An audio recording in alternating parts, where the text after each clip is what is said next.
박상용을 징계도 안 하고 있는 정성호 법무부 장관, 그리고 보안 수사권에 장점도 있다고 말하던 이동형과 같은 스피커들, 서영교 법사위원장도 강경파로 몰아가면서 검찰 개혁을 방해할 수 있을까요?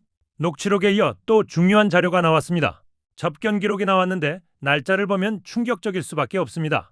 서영교 법사위원장의 폭로, 영상으로 함께 보시겠습니다. 윤석열 정권 정치검찰 조작기소 의혹 사건 진상규명 국정조사 특별위원회가 열렸는데 거기에도 또 우리 서영교 의원님 위원장이에요. 와, 거기 또 그 사회를 보고 계시더라고요. 네네네. 이거는 진짜 중책인데요.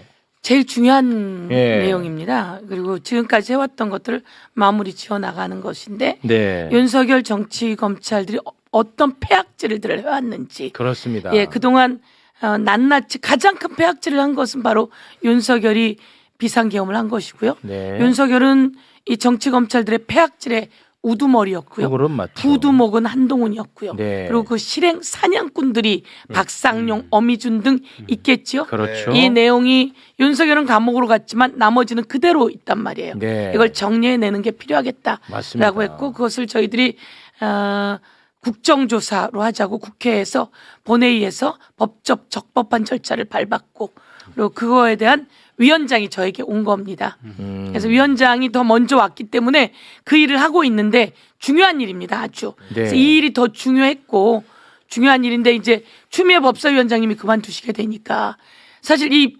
국정조사위원회를 다 뒷받침하는 데가 법사위 분들입니다. 법사위 전문위원들과 그분들이 전부 다 뒷받침을 하거든요. 네. 그리고 공간도 법사위에서 하게 되고 그러다 보니까 법사위원장을 같이 맡아서 하는 게 좋겠다. 그래서 덤으로 온 것 같기도 하고 네. 예, 국정조사 일이 아주 중요해서 박상용 녹취가 나왔잖아요. 그렇습니다. 네. 박상용이. 이거 나는 진짜 못 견디겠어요. 박상용이가 지금 회유 정황이 완벽하게 들어가 있는 녹취가 공개됐음에도 불구하고 지금 계속해서 뱀의 혀를 놀리고 있고요. 그리고 나는 진짜 더 열받는 게 천하람이 같은 정치인들.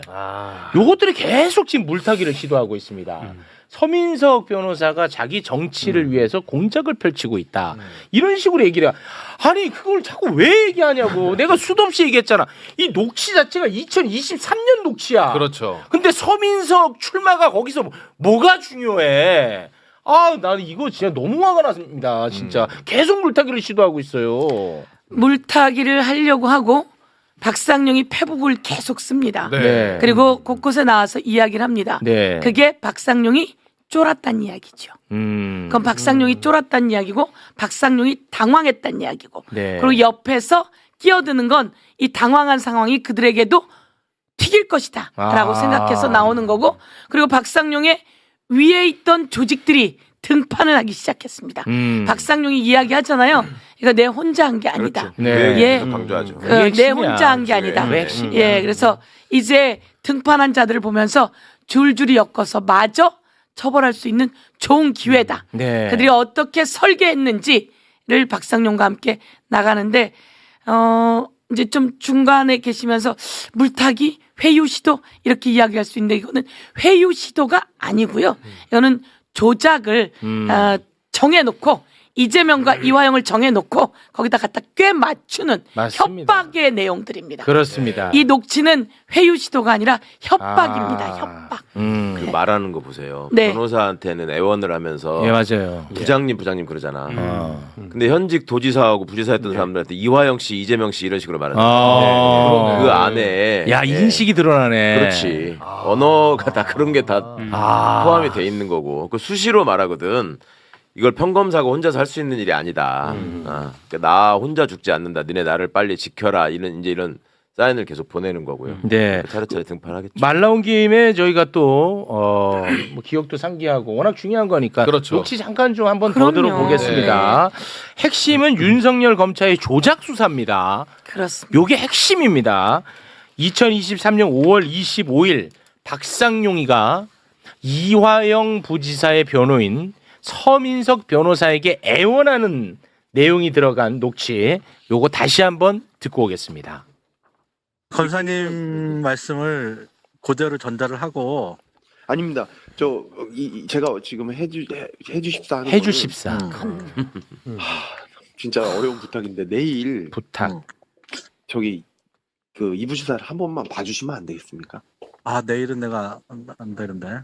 뭐 조금이라도요. 저희가 하루 종일 불러놓고 밤에도 있으니까요. 잠시라도 와서 그 뭐 얘기를 좀 들어주시면 안 되겠습니까? 지금 이부지사는 선민석 변호사님을 한 번만 좀 불러달라고 그렇게 얘기를 또 하는데. 오늘도 만났는데. 근데 오늘 만났는데 또 제 얘기를 들었잖아요. 그러니까는 또 이걸 어떻게 해야 되나. 내가 이거 인정하면 죽는다 그랬는데 이거 어떻게 해야 되나. 요게 이제 5월 25일. 아주 뭐 애원을 합니다. 해주십사 부탁 얘기하잖아. 천하람 너 이거 안 듣냐? 저게 많은 분들이 그냥 놓치고 넘어가시던데 25일 날 저 통화를 하잖아요. 네. 근데 그 전 조서를 보면은 26일 날 얘기 조사 받기로 돼 있잖아요. 맞아요. 근데 그 전날 왜 부르냐고. 불러서 왜 하루 종일 밤까지 두냐고. 그렇지. 이게 자체가 불법이에요. 그럼요. 네. 아니 왜 부르냐. 검찰이 구속된 피해자를 부를 때는 조사를 하기 위해서 불러야 되고 부르면 반드시 기록을 남겨야 돼요. 네. 예를 들어 진술서를 받는다거나 아니면 조사 과정과 관련해서 무슨 압수물을 확인을 하면서 그거 관련한 뭐 조사를 한다거나 이거는 아니 내가 불러다 놓고 밤까지 있을 거다라는 거는 그 말 자체가 그러니까요. 맞습니다. 이게 말이 안 되는 거예요. 그냥 네. 회유 협박하기 위해서 내가 불러놓는 거다 이 의미거든요. 그리고 그때 또 맛있는 거 먹이는 거거든. 네, 맞습니다. 제가 그거를- 그 얘기를 합니다. 당신은 왜 이화영을 월화수목금 네. 부르느냐라고 했더니 하는 말이 이화영을 월화수목금 부르지 않았다며 이화영이 불러달라고 해서 불렀다는 겁니다. 이화영이 불러달라고 해서 불렀다는 어떻게 겁니다. 전화해 거기서? 예, 그래서 구치소에서. 제가 그 얘기를 물었더니 이화영이 불러달라고 해서 불렀습니다. 라고 했는데 이 녹취에는 딱 뭐라고 나오냐면 하루 종일 불러다 놓고 밤 늦게까지 데리고 있으니까 연락해라. 이렇게 얘기하잖아요. 그래서 제가 이화영이 원해서 불렀다고 그러면 불렀을 때 이화영, 방용철, 김성태를 같이 부르거든요. 그럼 이화영은 원해서 부르고 김성태도 그날 같이 원하고 그리고 방용철도 같이 원하느냐 이렇게 묻습니다. 그런데 여기서 중요한 건 5월 25일 날 녹취잖아요. 네. 5월 25일 날은 불렀을까요? 안 불렀을까요? 5월 25일? 25일 날? 네. 5월 25일도 부른 시간입니다. 네. 5월 25일도 불렀고 이 녹취는 5월 25일 3시 4분에 나온 녹취입니다. 5월 25일 3시 4분에 통화를 한 겁니다. 그렇죠. 그리고 그래서 앉아 있는 상태에서. 그렇습니다. 앉혀놓고 나와서 전화한 거고요. 앉혀놓고 나와서 그렇습니다. 전화. 와. 이게 우리가 이제 그 전에 잡아놨는데 이게 녹취가 나오니까 다시 걸려드는 거죠. 요 계속 있네. 예, 저기 5월 25일 목요일 1시부터 5시까지 이 전화는 딱 걸렸어. 3시 25분. 자, 요거 좀 소개 좀 해주세요. 5월 25일 요거 좀 소개 좀 해주세요. 자, 5월 25일 목요일입니다. 이때 검찰이 김성태를 1시 20분에 불러요. 그리고 5시 37분에 복귀를 하고 또 방용철도 역시 같은 시간에 불러서 같은 시간에 복귀하게 만드는데 바로 이화영 전 부지사는 1시 21분에 부릅니다. 같은 시간이네. 그리고 5시 37분에 또 복귀를 시켜요. 그러네. 그러면 아까 전화는 요 사이에 요 사이에 했다는 거죠. 3시 3시 4분. 와, 그러면 진짜 야, 그렇습니다. 대박이네. 같이 앉혀놓고 불러다 놓고 와, 대박이야. 예. 그래서 통화에서 계속 서민석 변호사님을 좀 불러달라고 한다. 그게 그거구나. 그러니까 서민석 변호사는 나 만났는데 좀 한번 해줘. 그러니까 여기다 넣어놓고 대박이다. 서민석에게 대박이야. 애걸복걸하는 것처럼 하지만 고전에 나온 녹취 하나에 뭘 얘기하냐면요. 내가 땡땡땡 1,000만 원, 2,000만 원, 3,000만 원 임대료. 그 땡땡땡이 누구냐? 이해찬 대표. 맞아. 우리 들었어. 그거를 하면서 와. 월세를 김성태가 2,000만 원, 3,000만 원 줬는데 내가 이거 막고 있거든요. 요거는 뭐냐면 협박이죠. 협박이죠, 그거는. 협박인데 그걸 보면서 제가 느낀 거예요. 아이고 이해찬 대표 사무실에 2,000만 원, 3,000만 원을 줬구나. 다시 확인했더니 아니에요. 아, 그것도 아니에요? 중요한 건 2,000만 원, 3,000만 원을 김성태가 매달 준 거는 없는 거예요. 아. 다른 사람, 다른 사람도 거를. 아닌 거예요. 네. 그들은 공식적인 후원회를 통해서 하는 것에 그렇죠. 불과한 거고 맞아. 그런 건 없는데 이화영한테 앉혀다 놓고 김성태가 2천만 원, 3천만 원 매달 줬는데 이거 가지고 내가 이해찬 털어? 이러면 뭐예요 이게? 협박이죠. 큰일 났구나. 거기까지는 안 가게 해야 되겠구나. 그리고 서민석한테 전화해서 그 얘기를 하는 거예요. 이제 앞으로 다시 나올 녹취 안에는 서민석은 그 얘기를 들어본 적이 없는데 이렇게 되는 거예요. 그러면 양쪽이 전부 다 이게 이화영을 쳐서 누구한테 가냐? 이해찬까지 가는 거다. 그러니 알아서 해 라고 하는 게 나오는 게 그러니까 이제 박상용이는 이제 3명 앉혀놓고 그렇게 압박이 그쵸. 들어갔어. 그런 다음에 서민석 가. 그러면은 이화영 부지사가 서민석한테 야 지금 이제 해. 이해찬 총리도 치려고 한다. 이제 그만 우리도 여기서 좀 뭐 예를 들면 이런 거겠지. 그렇죠. 그런 거 그래서 바란 제 거겠지. 말씀은 애걸복걸인 듯 협박인 듯 같이 들어가 있는 거죠. 패를 쥐고.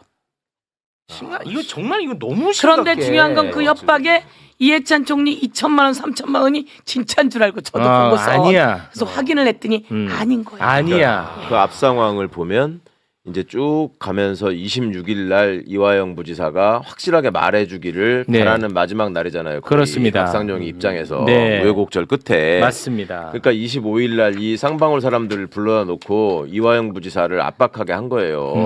그냥 다 이재명 지사한테 떠넘기고 우리 함께 살자. 그렇죠. 그런 얘기를 했을 가능성이 있잖아. 그렇죠. 네. 그렇게 해서 막 이제 압박해놓고 변호인까지 오시게 해가지고 이거 지금 상황이 이러니까 그냥 이렇게 인정하고 갑시다라는 말을 해주기를 원했던 거지. 그렇겠죠. 그렇게 해서 26일 날 이제 이걸 딱 조사에다가 박으면 네. 나는 이제 꼭지 따는 거고 이제 올라간다. 인정받고. 그런 계획이 있었던 거죠. 무섭다 근데 그렇게 무섭죠. 추정할 수밖에 없죠. 진짜 무서워요. 그래서 거의 꼭지를 다 땄다고 생각하고 갔는데 그렇죠. 이제 번복을 하거든. 예. 그러니까 6월 19일 통화해서 위에서 혼났거든. 내가 보기에는. 박상용이 너 뭐야 혼났거든. 이거는 저기 다 다 한다더니. 된다고 그랬잖아. 그러니까 이제 다시 전화해서 답답해서 전화드렸습니다. 이렇게 되는 거죠. 그렇습니다. 그러면 말 나온 김에 또 2023년 6월 19일 요때는 이제 보석도 해줄 수 있고 뭐 이렇게 좀 내가 줄 수 있는 선물을 먼저 얘기를 합니다. 네. 그거 한번 다시 듣겠습니다.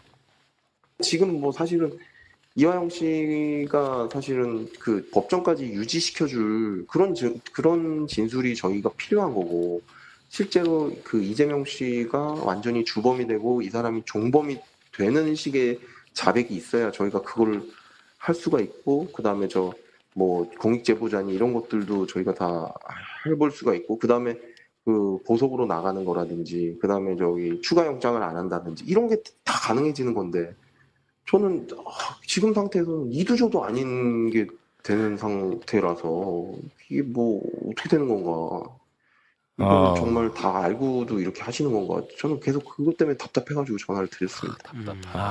그러니까 우리 서영교 위원장님이 위에서 깨졌거든. 그 얘기를 듣고 보니까 확 이해가 되네. 정말 지가 그러잖아. 이도저도 아닌 건데 이거 어떻게 되는 거야? 지가 그렇다는 거야. 지금. 뉘앙스가 딱 깨진 뉘앙스네요. 위에서 깨지고 어. 당황하고 네. 그래서 전화하는 거고 그 뒤에 나온 게 이제는 이제 협박이지. 예. 예. 자, 요걸로 이제 반응이 없어 또. 서민숙 변호사가 반응이 없으니까 이제는 협박 들어갑니다. 협박 녹취 함께 보시죠. 일단은 지금 추가 수사들은 제가 다 못하게 하고 있습니다. 일단 추가 수사들은 이화영 씨 말하고 나서 원래 그 다음날 영장 청구했는데 그것도 제가 못하게 했고요. 지금 아마 재증언 하라는 것도 막 지시가 내려오는데 그것도 제가 못하게 하고 있고 몇 번 부르겠지만 그에 대한 본격적인 수사나 뭐 이화영 씨 그때 날인 거부한 거에 날인하라든지 그런 내용 없고요. 그다음에 김성태가 진술하는 그 저기 임대금으로 준 뭐 한 달에 뭐 2-3천만 원씩 줬다는 부분도 지금 저희가 김성태를 따로 불러서 뭐 압박하거나 그거에 대한 추가 수사를 하거나 안 하고 있습니다. 그러니까 어쨌든 간에 이화영 씨 그 협조해 주신 점에 대해서는 충분하게 저희도 노력을 하고 있는 부분입니다. 와. 그러니까 윗선에서 이것만 보면 야 박상용이 야 안 불면 이 새끼야 그 별건 수사해 임마 이러지 않았을까? 지시했다고 예, 하잖아요. 지시. 저 말에 다 들어있어요. 다 들어있어서 너무 놀래서 무서워. 닦아 이렇게 하는 건데 다 있는데 닦아 깠어. 더 까면 더 나와. 더 까면 더 나와 이놈아. 이거 까면 더 나와. 상기하셔야 될 게 네. 6월 19일자 녹취가 맨 처음에 나왔잖아요. 예. 그 저기 뭐 형량 어쩌고 하는 거. 네. 근데 그거에 대해서 뭐라고 박상용이가 처음에 해명했냐면 변호인이 아마 피의자하고 종범으로 해주겠다라는 성공보수 약정을 세게 한 것 같다. 그래서 먼저 와서 부탁을 했기 때문에 내가 그거에 대해서 답을 한 것이다라는 식의 설명을 했었어요. 맞습니다. 요거만 처음 나왔을 때. 맞습니다. 네. 다른 게 없을 거라고 생각한 거지. 근데 앞에 쭉 나온 거 보면 5월 달부터 더 사정했잖아. 그렇습니다. 그때는 애원. 그러니까 이제 이게 완전 거짓말인 게 완전 거짓말이죠. 그렇게 볼 수밖에 없는 맞습니다. 거죠. 그런데 여기서 제일 못된 것은 땡땡땡 이해찬 그렇죠. 그 사무실 1,000만, 2,000만 원, 3,000만 원. 그건 있다고 생각이 들 거 아니에요. 다 저도 저거 보고 그렇게 생각이 들었는데 그래서 확인했죠. 말하기 쉽지 않습니다. 이해찬 총리는 어떻게 된 거야? 그때 돈을 받았어. 무슨 소리야? 돈 하나도 안 받았는데. 적법한 후원금. 그리고 전부 다 저기 들어와서 압수수색을 4번인가 했다는 거예요. 싹 다 해서 그 연구소의 국장을 구속시켰어요. 그리고서는 거기서 나오는 말은 그건 적법한 것이고 김성태는 2,000만 원, 3,000만 원을 낼 수도 없지만 그렇게 낸 적이 없는 거예요. 그렇습니다. 근데 녹취해 보면은 그거 관련해서 김성태를 따로 불러서 압박하거나 이런 거 아직 안 하고 있다. 와. 다른 걸로. 그렇죠. 이게 얘들이 말하는 보안 수사의 필요성이야. 이런 짓 하려고. 이렇게 하려고 보안 수사가 필요하다고 하는 거예요. 진짜 너무 무섭습니다. 무섭습니다. 근데 무섭습니다. 지금 그리고 이렇게- 저렇게 무서워놓고 국회에 나와서 이야기하잖아요.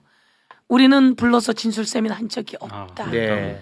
연어 없다. 네. 우리가 다 찾아진 거 다 됐는데 없다. 그러더니 지금은 그런데요. 근데 뭐가 중요한데요? 이런 식으로 발을 빼고 있잖아요. 그렇습니다. 다 나와도 거짓말하는 저런 사람이 그러면 검사실 안에 다 집어넣어놓고 부인 구속하고 아들 구속하고 누구 땡땡땡 누구 땡땡땡 조사하고 이 모든 걸 조사한다 그러면 이 사람이 얼마나 무섭겠습니까? 맞아요. 그러니까 처음에는 이거를 그러니까 그 굉장히 무섭게 그러니까 실제 목소리가 들리니까 야 이렇게까지 하는구나라는 어떤 공포심과 분노를 느끼실 텐데 사실은 저런 사건을 많이 본 제 입장에서는 저것들 하던 대로 또 똑같이 하는구나. 저 어린 평검사도 저렇게 하는구나. 그러니까 그 곤란한 상황이 되면 뭐라 그러냐면 일개 평검사가 어떻게 그런 제안을 합니까? 라고 합니다. 맞아. 그다음에 또 진짜 그래. 압박했다고 막 그러면은 한동훈이가 뭐라 그랬어? 옛날에 법무부 장관 할 적에 나와가지고 다 잊어버리셨는데 아니 저분이 국회의원도 하시고 부지사를 지내시고 맞아. 대단하신 분인데 저희가 어떻게 그런 사람을 압박한다고 하는 겁니까? 그게 말이 되면 그렇게 공식적으로 국회에서 물어보면 세상에 그렇게 선량한 사람들이 맞아요. 없어요. 진짜 그래. 세상에 그렇게 초라한 직업이 없고. 저거 하여튼 진짜 저것들 맞아. 정말 생각 다 납니다. 예, 생각이 납니다. 자, 그래서 이자들을 이제 어떻게 할 것이냐의 문제만 남겨두고 있는데요. 법사위원장님. 네. 저는 솔직히 이제 뭐가 더 나와야 되는지를 모르겠어요. 저는 솔직히 말하면. 네. 이거 어떻게 할 거예요? 우선 국정조사 특별위원회에서는요 이것만이 아니라 몇 개 더 그 짓을 한 사람들을 이제 낱낱이 공개하겠죠. 네. 박상용 다 드러났고 이제 어미준, 네. 강백신, 네. 맞아. 그 전에 했던 못된 짓, 그 폐악질들이 다 드러나게 되겠죠. 그럼 이와 관련해서 저희들이 낱낱이 공개했고, 그러면 이것은 다 법 위반이잖아요. 그렇습니다. 법 위반이잖아요. 제가 아까도 물어봤는데 검사가 변호사하고 이런 얘기 할 수 있습니까? 이런 전화 하면 안 되잖아요. 네. 그래서 이건 직권남용이고 직무유기고 모든 것에 대해서 그리고 거짓이고 회유고 이런 모든 것에 대해서 차곡차곡 모아서 법적 처벌에 들어가게 될 겁니다. 그런데 그럼 법적 처벌은 어떻게 들어갈 거냐? 지금 모으고 있어요. 더 모으고 있고 차곡차곡 하고 있고 우선 국회에서 가장 쉬운 거 하나. 그동안 뻔뻔스럽게 위증한 것은 바로 고발합니다. 예, 뻔뻔스럽게 위증한 것도 바로 고발하고요. 네. 다른 사람들 다 같이 마찬가지로 고발하고요. 지금은 이제 두렵고 걱정스러울 것입니다. 그렇지만 이 모든 것 다 찾아서 저희가 거기에 대한 조치를 취하게 될 겁니다. 네. 법무부가 이야기합니다. 공수처가 검사는 수사하게 되어 있다. 공수처가 수사할 수 있도록 차곡차곡 모아놓고 있습니다. 네. 예. 고맙습니다. 그래서 지금 걱정스럽고 답답하시죠? 왜 저들이었으면 빨리 안 바로 되나? 체포했잖아. 즉각 현장 체포. 네. 근데 우리는 지금 그렇지는 않지만 바로 그렇게 될 수 있는 날이 며칠 안 남았다고 생각하시면 될 것 같습니다. 진짜 단 한 번만이라도 이렇게 명백한 죄를 지은 검사도 처벌받는 거 보고 싶어요. 맞아요. 단 한 번만이라도 진짜. 그러면 이게 이제 모델이 돼 갖고 잘못 하려다가도 움찔움찔 할 거 아닙니까? 그렇습니다. 그래서 저희가 법사위에서 우선 위증에 대해서 법적 조치를 해버리고요.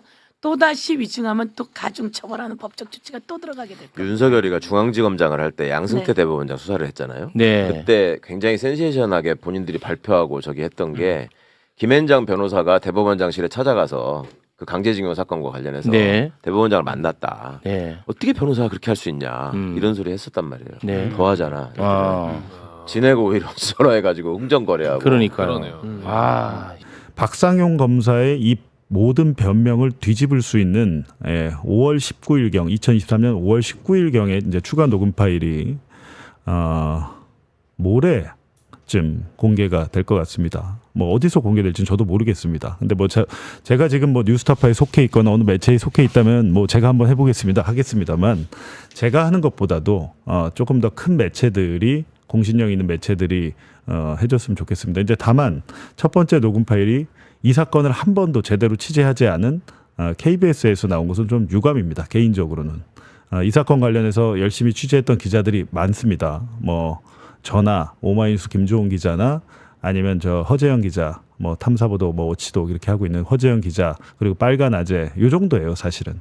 이 정도인데 그래도 뭐 이제 이 매체들이 저희가 어떤 큰 매체들에 이제 소속된 사람들은 아니니까 큰 매체들에 나가서 이건 정말 중요한 사건이기 때문에 뭐 MBC랄지 뭐 JTBC랄지 큰 매체들에서 공개돼서 많은 국민들이 그걸 들으시면 좋을 것 같은데요.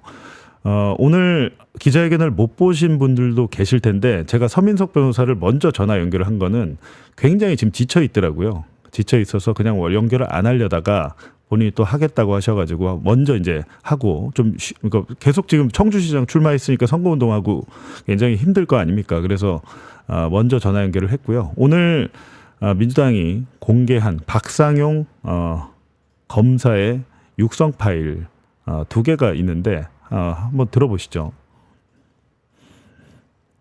지금 뭐 사실은 이화영 씨가 사실은 그 법정까지 유지시켜줄 그런 진술이 저희가 필요한 거고, 실제로 그 이재명 씨가 완전히 주범이 되고 이 사람이 종범이 되는 식의 자백이 있어야 저희가 그걸 할 수가 있고, 그 다음에 저 뭐 공익제보자니 이런 것들도 저희가 다 해볼 수가 있고, 그 다음에 그 보석으로 나가는 거라든지, 그 다음에 저기 추가 영장을 안 한다든지 이런 게 다 가능해지는 건데, 저는 지금 상태에서는 이도저도 아닌 게 되는 상태라서 이게 뭐 어떻게 되는 건가, 이거를 정말 다 알고도 이렇게 하시는 건가, 저는 계속 그것 때문에 답답해가지고 전화를 드렸습니다. 네. 지금 이제 들어보시면 본인이 이제 답답해서 전화를 했다고 하잖아요. 이제 왜 답답하냐면 2023년 5월 17일에 쌍방울 김성태 회장이 본인의 쌍방울 직원에게 아침에 구치소에서 접견을 하면서 오늘 화영형이랑 끝장을 봐야 된다. 페트병에 술 담아와라. 그 술 담아서 수원지검으로 와라라고 지시를 하잖아요. 그리고 그 당일 실제로 5월 17일 오후에 쌍방울 직원이 쌍방울의 법인카드로 수원지검 앞에 있는 편의점에서 소주를 사고 그리고 생수를 사서 일명 소주가리, 생수물을 버리고 소주를 채워서 들어갔습니다. 실제로 거기까지 이제 법무부 감찰에서 조사가 된 거고, 그날 실제로 검사실 옆에 있는 영상 녹화 조사실, 검사실 옆에 이제 영상 녹화 공간이 있는데 거기서 이렇게 술을 먹으면서 했는데 그거를 이제 종이컵에 먹다 보니까 구치소에 이제 교도관들은 영상 녹화 조사실이 밖에서 안을 이렇게 들여다볼 수 있게 돼 있대요. 지금 그 사진은 공개가 됐잖아요. 근데 거기서 봤을 때는 그냥 종이컵에 물을 먹고 있겠거니 했는데 이화영 부지사는 소주를 2잔 정도 마셨다라고 이제 얘기를 했고, 실제로 이번에 법무부 감찰에 보니까 이화영 부지사가 그날 검찰에 있다가 구치소로 돌아가면서 옆방에 있는 다른 동료 수감자 2명에게 오늘 검찰에 가서 술을 마셨다는 얘기를 했습니다. 그리고 법무부 감찰에서 그 동료 재소자들을 다 조사를 했고요. 그리고 뭐 여러 가지 뭐 지금 연어회가 아니고 연어회덮밥이다 이렇게 막 주장을 하더라고요. 연어회덮밥이면 어떻고 연어회면 어떻고 그게 말이나 되는 얘기입니까 사실은. 주로 이제 김성태 회장이 회덮밥을 좋아한대요. 거의 메뉴가 초밥이나 회덮밥이나 이런 건데 연어회덮밥도 좋아하니까 뭐 다양하게 이렇게 시켜 먹었나 봐요. 이게 근데 그 자체가 있을 수 있는 일입니까? 연어회가 아니고 그게 덮밥이면 문제가 없는 겁니까? 말도 안 되는 얘기잖아요. 근데 거기에 대해서 일부 그 교도관들이 박상현 검사에게 직접 항의를 하기도 했고 이게 말이나 되는 일이냐, 왜 외부 음식을 반입하냐 라고 그런 항의까지 하고 그런 것들이 다 기록에 남았고 법무부 감찰에서 진술로 조사가 끝났는데 박상현 검사는 거기에 대해서 그러니까 박상현 검사는 이런 것 같아요. 그것과 내가 뭐 진술을 회유했다고 하는데 이화영의 진술을 바꾸게 만들었다고 하는데 거기에 대한 증거가 없지 않냐라고 지금 하면서 여기저기 TV조선 유튜브의 채널하고 출연하고 거기에 나가가지고 이재명 대통령 재판받으라고 현직 검사가 얘기를 하고 말도 안 되는 일들을 벌였을 때 저는 개인적으로 이 양반이 다음 총선에 나가려고 저러나 국민의힘에 이뻐 보이려고 저러나 라는 생각을 하고 했는데 굉장히 좀 서울고검의 그 감찰, 그러니까 법무부의 감찰 이후에 서울고검의 그 인권침해 TF가 이제 수사를 벌였는데 박상영을 아직 피의자로 입건을 못했었어요.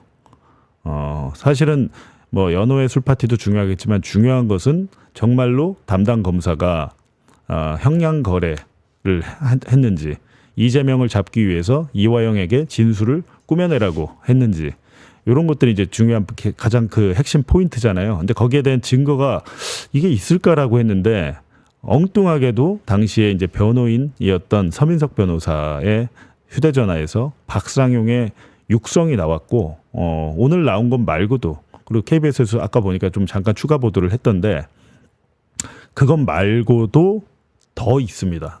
더 있고 그 녹음 파일이 이제 공개가 되면 모레쯤 공개가 될 것 같아요. 공개가 되면 박상용이 어떻게 지금 거짓말로 일관을 하고 있는지 전모가 드러날 것 같습니다. 지금 저는 어떤 느낌이 드냐면 박상용이 하는 행태는 한동훈이랑 되게 비슷하다는 생각이 들어요. 그러니까 박상용이 약간 리틀 한동훈처럼 저는 느껴집니다. 예, 박상용 검사가 정치에 대한 좀 꿈도 있는 것 같고 나름대로는 기백이 있어요. 굉장히 세게 이렇게 일개 이제 부부장 검사, 뭐 부부장 검사가 높다면 높겠지만 좀 아직은 뭐 이렇게 고위 간부는 아니잖아요. 근데 그럼에도 불구하고 여러 가지로 이제 자기 주장을 강하게 할 때 일각에서는 야 박상용이 말이 맞는 거 아니냐 이렇게 생각하시는 분도 계셨는데 그 논리가 완전히 깨지게 됐다. 지금 녹음 파일 몇 개 일부밖에 안 나왔잖아요. 그러니까 전체 녹음 파일을 공개하라고 하는데 그 전체 녹음 파일들은 국정조사 기간에 아마 대부분 공개가 될 겁니다. 그리고 중요한 것은 지금 오늘 재생된 녹음 파일은 기자회견의 녹음 파일은 연어의 술파티 약 한 달 후인데 연어의 술파티 직후 2, 3일 후에 박상용이 서민석 변호사에게 전화해서 했던 말들을 들어보면 이 사건의 전모가 보다 정확해질 것이다 라고 합니다. 근데 그 부분은 좀 기다려 보면 될 것 같고요. 네, 그 화면 잠깐 보여주시면요.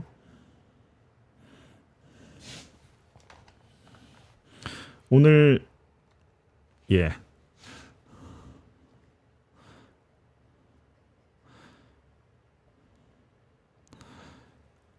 오늘 이제 전용기 의원실에서 이런 보도 자료를 냈습니다. 결론을 정해놓고 진술석의 회유 압박 의혹. 여태까지 계속 의혹이었고 크게 이 의혹을 뒷받침할 결정적인 물증이 없는 찰나에 결정적인 물증이 오늘 처음 나온 것 같습니다. 지금 아까 들으셨던 대로 첫 번째 녹음 파일에서 가장 핵심적인 대목은 검찰 측의 노골적으로 법정까지 유지될 수 있는 진술이 필요하다. 이게 왜 그러냐면요. 검찰에서 A라고 진술하고 법정에 나가서 저 A라고 말한 거 사실은 착오였습니다. 라거나 검사가 압박해서 그랬습니다. 사실은 진실은 B입니다라고 하면 검찰에서 했던 진술은 지금 증거 능력이 없습니다. 우리가 판사가 판결을 하고 선고 형량을 정할 때 증거가 뭐가 엄격하게 그 증거에 대해서 능력을 갖는지 못 갖는지 이런 걸 따지는데 검찰에서 했던 진술은 지금 형사소송법에서 증거로 쓰이질 못해서 검찰에서 했던 말을 그대로 법정에 나가서 해야 됩니다. 그 얘기를 하고 있는 거예요. 지금 법정까지 유지될 수 있는 진술이 필요하다. 나중에 말을 뒤집을까 봐 이건 못 믿겠다 그거 아닙니까? 그런 얘기를 한 것이고요. 그리고 검찰이 피의자에게 법정 진술로 요구한 것은 여기서 이제 피의자는 이화영 부지사죠. 이재명 씨가 주범이 되고 이화영이 종범이 되는 식의 자백이 있어야 된다. 그러니까 당시에 이재명 경기도지사 그리고 이화영 평화부지사 주범이 이재명이 돼야 되고 종범은 이화영이 돼야 된다. 그래야 좀 이화영을 낮춰줄 거 아닙니까? 네가 이렇게 하면 대북 송금 사건은 형량 측면에서는 그렇게 크지가 않습니다. 집행유예 나올 수도 있고 벌금 나올 수도 있는데 검찰로서는 북한에 가기 위해 이재명이 북한에 가기 위해 상납한 돈으로 만들고 싶었던 것이죠. 근데 거기에 대해서 주범을 이재명으로 돼야 된다. 그리고 이화영이 종범이 되면 아까 서민석 변호사가 얘기했듯이 이화영 변호사는 사실은 그 7년 8개월 형의 상당 부분이 특가법상 뇌물입니다. 그 쌍방울 측으로부터 법인카드나 그 뇌물 받은 거, 그 향응을 제공받은 것, 그게 상당 부분 형량이기 때문에 그거를 낮춰주겠다라는 식의 지금 거래가 오갔던 것 같아요. 그래서 일단 대북 송금 사건이 중요한 거죠. 이화영의 무슨 뇌물이나 특가법은 검찰로서 크게 관심이 없었을 거예요. 대신에 그 뇌물은 이 대북 송금 사건을 만들기 위한 하나의 도구죠. 도구. 그 도구를 활용해서 어찌됐든 이재명만 잡아 넣으면 된다. 그리고 거기에 맞는 진술을 짜맞춰 나가는 구조였다. 근데 실제로 이렇게 됐어요. 실제로 이화영 없이도 이화영은 나중에 말을 뒤집었잖아요. 근데 그 당시에 이화영 부지사가 회유에 이제 넘어갔죠. 왜냐하면 두 번째 녹음 파일에서 이제 나옵니다. 어떤 내용이 나오냐면 협조를 하면 주위 사람들 수사 안 할게. 수사 안 하고 봐줄게. 쌍방울 김성태 수사도 그냥 멈춰 놓을게. 너에 대한 수사도 마찬가지고 너 주위 사람도 구속 안 시킬게. 이런 식으로 합니다. 아까 서민석 변호사 얘기했잖아요. 본인이 판사 시절에 기록을 와서 봤더니 피의자, 이 피고인 본인만 수사를 한 게 아니고 가족, 형제, 자매를 다 불러다가 각각의 그 방에 집어다 놓고 압박을 했다는 거 아닙니까? 근데 그런 식의 이거는 100% 불법 조작 수사고 이런 검사는 감옥 가야 됩니다.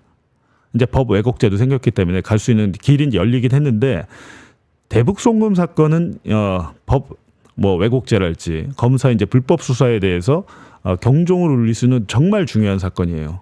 대장동 같은 사건의 전모를 밝히기에는 너무 늦었어요, 지금.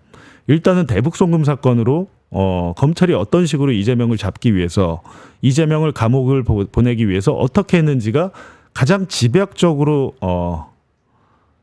이루어진 그 모든 전모가 결정체처럼 이렇게 완성된 사건이 대북 송금 사건입니다. 그러니까 이재명을 주범으로 만들려는 그 계획 그리고 거기에 맞춰서 가장 좋은 것은 이화영이 협조하는 거였죠.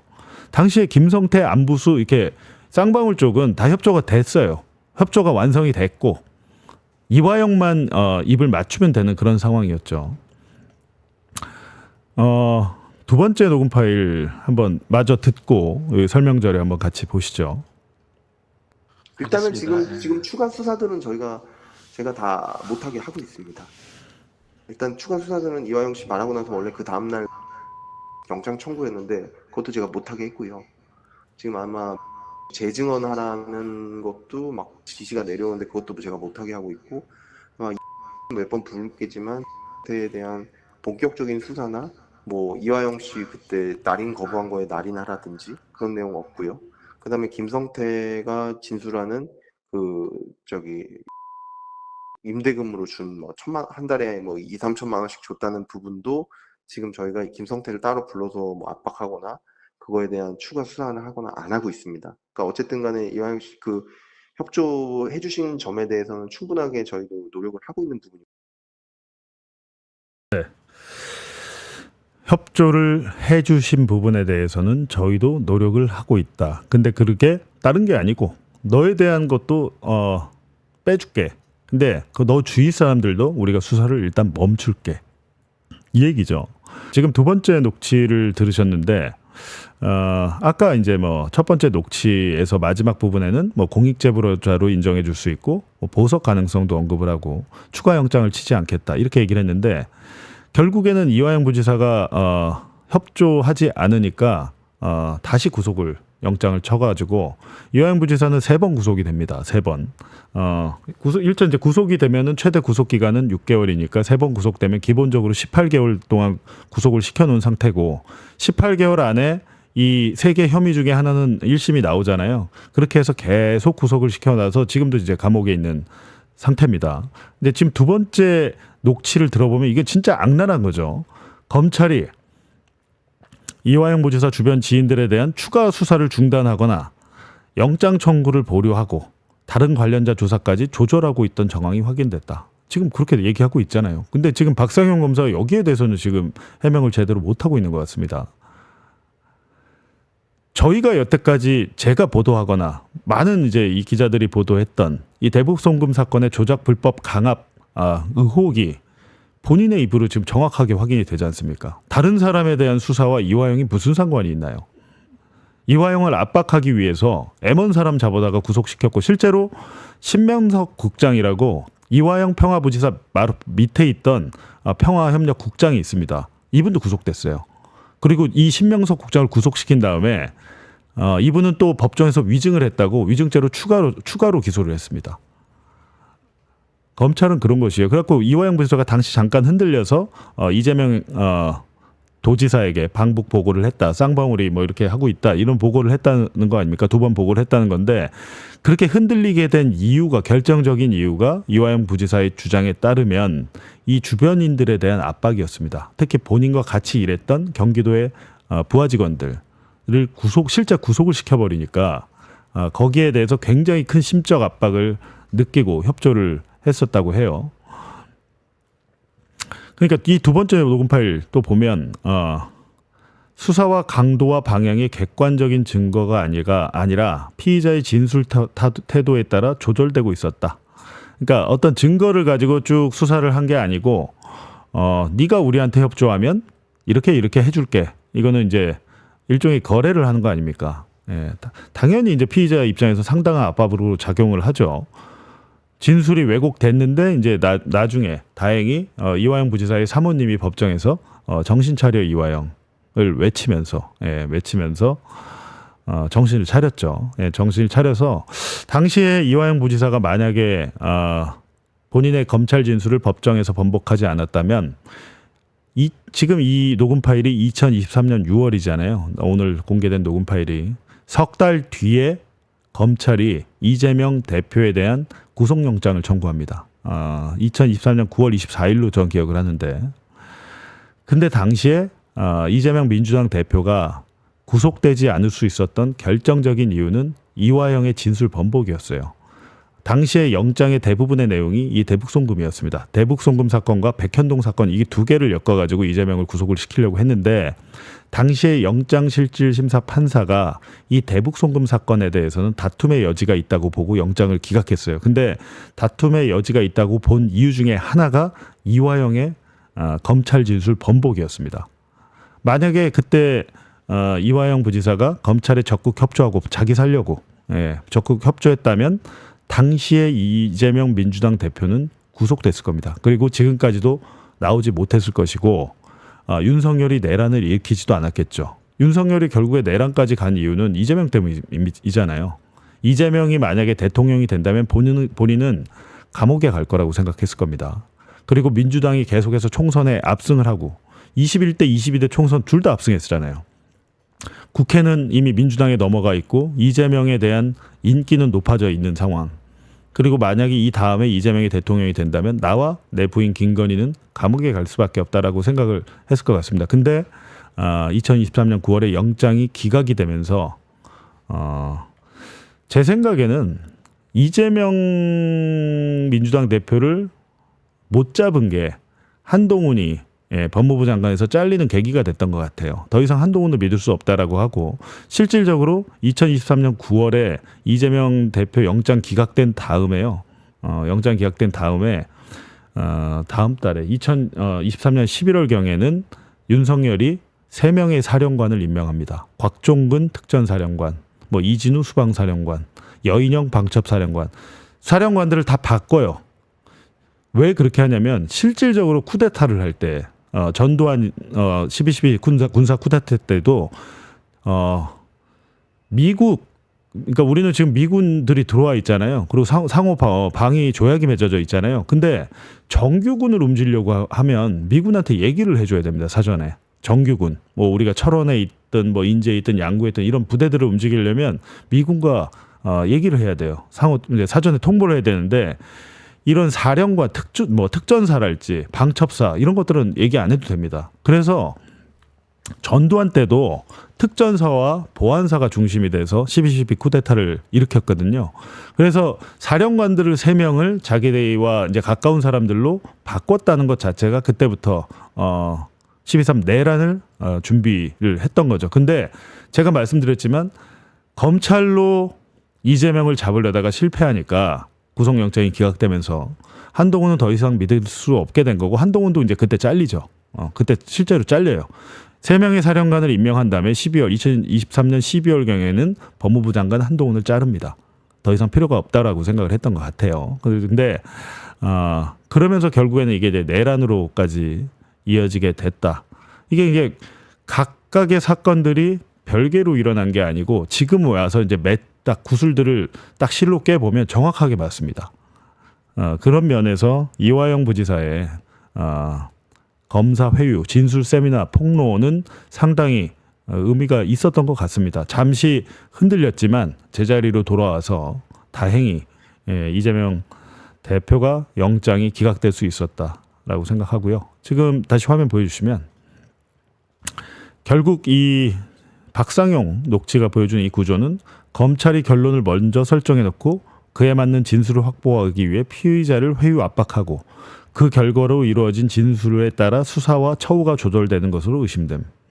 민주당에서 굉장히 이게 순화했었네요. 순화해서.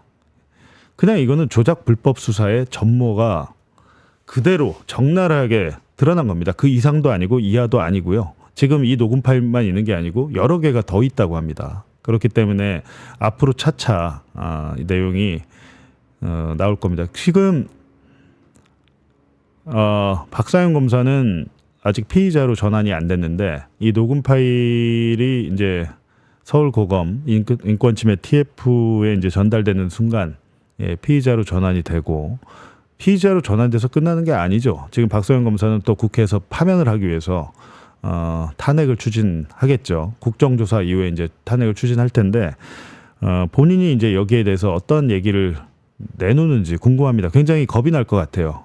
안 그래도 너무 여기저기 설치길래 왜 저렇게 설치나라고 좀 제가 궁금했는데 많이 긴장이 되겠죠. 상대방이 어떤 패를 갖고 있는지 모르니까. 예를 들면 박상용이 그 TV조선의 류병수의 강펀치인가 그 유튜브 나가서 1시간 동안 얘기를 했어요. 하면서 서민석 변호사 언급을 했었습니다. 그때는 이 녹음 파일이 알려지기 전이었어요. 전이었는데 서민석 변호사가 변호사로서의 양심이 있기를 뭐 믿는다 이런 얘기를 했던 걸로 제가 기억을 합니다. 그 얘기는 뭐겠습니까? 녹음을 했을 거라고 좀 걱정이 될 거 아닙니까? 근데 변호사로서의 양심, 근데 그것을 설마 공개는 하겠냐? 공개할 것을 굉장히 좀 두려워했던 것 같습니다. 근데 거기에 대해서 저도 좀 반신반의했는데 결국에는 이 녹음 파일이 삭제되지 않고 다시 어딘가에서 나와서 지금 세상에 공개가 돼서 굉장히 큰 의미가 있다라는 생각이 듭니다.